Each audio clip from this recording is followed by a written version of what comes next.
25 में विधानसभा का चुनाव होगा, उसमें आपके ऊपर राजनेताओं का बहुत बड़ा आशीर्वाद प्राप्त है। आप क्या कहना चाह रहे हैं?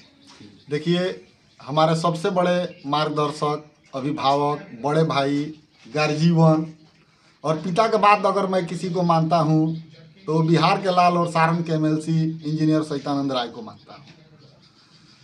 और रही बात 2025 चुनाव की, तो जैसे हमारे नेता बड़े भाई इंजीनियर सहितानंद राय जी का आदेश होगा और हमारे जन सुराज के प्रेरणा स्रोत प्रशांत किशोर जी का आदेश होगा, तो ऐसे तो हम करेंगे।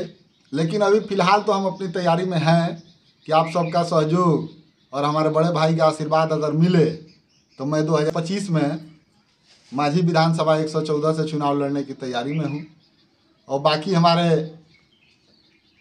बड़े भाई एमएलसी इंजीनियर सहितानंद राय का जो आदेश होगा और प्रशांत किशोर जी का जो आदेश होगा वो सर आँखों पर होगा।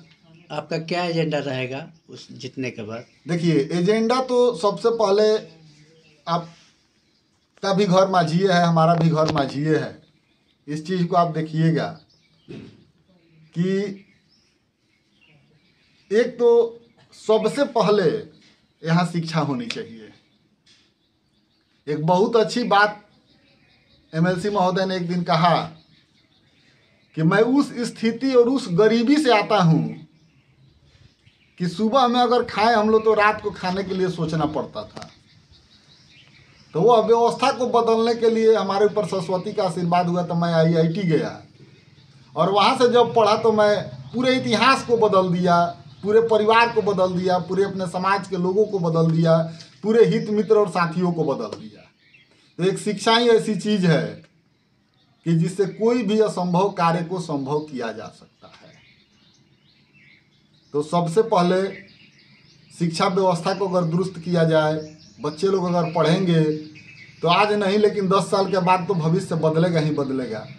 अब आप देख लीजिए कि अपने माझी में कोई इंटर कॉलेज है, ग्रेजुएशन करने के लिए बच्चे लोग और इंटर करने के लिए बच्चे लोग उत्तर प्रदेश बलिया, देवरिया, गोरखपुर जाते हैं। और एक के पाठक महोदय आए हैं कि टीचर लोग को एकदम चाबी लगैले हैं, तो चाबी लगाने से थोड़े होगा। तनख्वाह देते हैं 5-5 महीना 6-6 महीना पर और प्रधानाध्यापक लोग को चाबी लगाते हैं। पहले अपनी गलती को ठीक करें तब न किसी की गलती को ठीक करिएगा। शिक्षक भी एक गरीब परिवार से आता है, किसान परिवार का लड़का होगा, उसके घर में अगर मान लीजिए राशन नहीं है और उसकी बीवी फ़ोन कर रही है कि बच्चे भूखे रहेंगे तो बच्चे को पढ़ाएगा स्कूल में जाकर के राशन का व्यवस्था करेगा। पैसा आप देते हैं 5-5 महीना 6-6 महीना पर, उसको सुचारू रूप से करिए।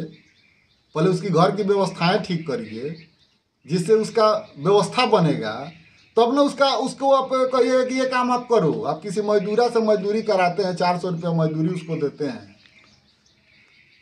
आपके यहाँ 8 घंटा वो काम करेगा। शाम को अगर आप उसको 400 दे दिए तो अगले दिन हंसी खुशी से फिर आकर के काम करता है, तो आधा घंटा ज़्यादा हूँ करके जाएगा। लेकिन 400 के बदले कल आप उसको एक दिन रोक करके दूसरे दिन 450 दीजिएगा तो वो भीतर से नाराज हो जाएगा। तो टीचर भी एक मजदूर न है, बच्चे को पढ़ाता है। सर्टिफिकेट लाओ आ पास क जा, एगो लालू जी के नारा रहे कि सर्टिफिकेट लाओ पास क जा, बियाह करे के बात हाँ तो चीट के पास क जा, कोनो बात नहीं के। लेकिन जब नीतीश जी अइले तो कहले कि सर्टिफिकेट ले आवा, जेकर मार्क्स बेसी है ओकरा के नौकरी दे।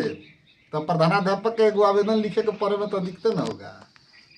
तो इससे पहले जड़ को ठीक करना पड़ेगा। घर बनाना है, नींव अगर मजबूत नहीं होगा तो 5 तला बनेगा तो ढहिया न जाएगा। तो शिक्षा व्यवस्था अगर सुधरती है तो माझी ही नहीं पूरा बिहार बदलेगा, बिहार ही नहीं पूरा भारत बदलेगा। तो सबसे पहले शिक्षा की व्यवस्था को ठीक किया जाएगा। बच्चे अगर शिक्षित होंगे तो अपराध का ग्राफ गिरेगा, बेरोजगारी दूर होगी, आपस की लड़ाई झगड़ाएँ बंद हो जाएंगी। तो सर्वप्रथम हम लोग का कार्य यही रहेगा और हमारे इंजीनियर एमएलसी सहितानंद राय जी का भी यही प्रयास है कि शिक्षा में सुधार किया जाए। Thank you.